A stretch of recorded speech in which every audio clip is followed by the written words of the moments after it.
The detention of 12 Guatemalan men in southern Belize and their subsequent and questionable release has raised eyebrows and left many government officials tight-lipped.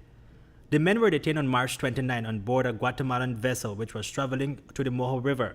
The men were detained with $40,000 in U.S. currency, 2,500 quetzales, 11 mobile phones, and 1 GPS device. Coast Guard officials made the arrest. The men were handed over to Punta Gorda Police. They, however, were later released. I am told later on that indeed it was a legitimate transaction and that is why they were released. I'm afraid that is all I know at this time. We're still awaiting reports. Reports reaching News 5 are that the men were in breach of customs, port, and immigration offenses. So what exactly was the legitimate transaction? Why were the men carrying thousands of US dollars on them? On Wednesday last, Commissioner of Police Chester Williams was asked about the matter. The matter is still being looked at this time. Was the FIU, the Financial Intelligence Unit, consulted in terms of releasing the cash? As I said, the matter is still being looked at this time. I won't comment any further on it right now.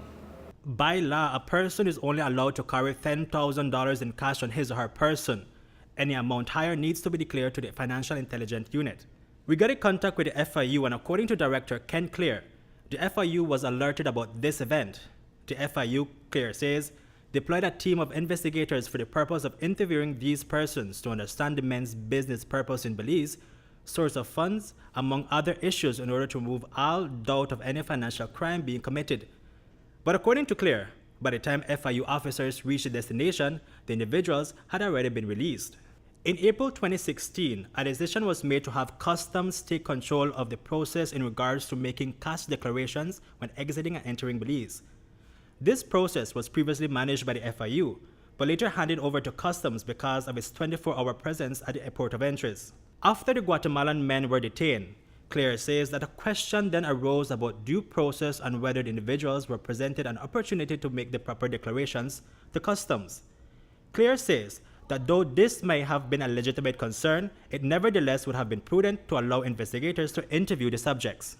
For answers, a source directed us to the Punta Gorda Town Customs Office. On Friday, we contacted the office and the call was answered by Elmer Torres, who we are told is the head of the Customs Department there. I identified myself, but before I was able to pose any question, Torres, in an authoritative voice, said that they are not offering any comments, they were not involved in the matter, and told me to have a nice day before disconnecting the call. The Guatemalan men, we are told, are highly connected in Belize and allegedly said to be involved in the illegal trade of cigarettes. So the question still stands. Who made the decision to release these men? Again, I am not certain why they were released or who made the decision for them to release. I could find out after I heard that the Coast Guard had handed them over. I was really not too much concerned afterwards. I became concerned when I heard that they were indeed released, and there were questions surrounding that. But I was told that it was because it was a legitimate transaction. We reached out to CEO Enriquez on Friday via WhatsApp for an update, but he left us unseen. We reached out again today and still no response.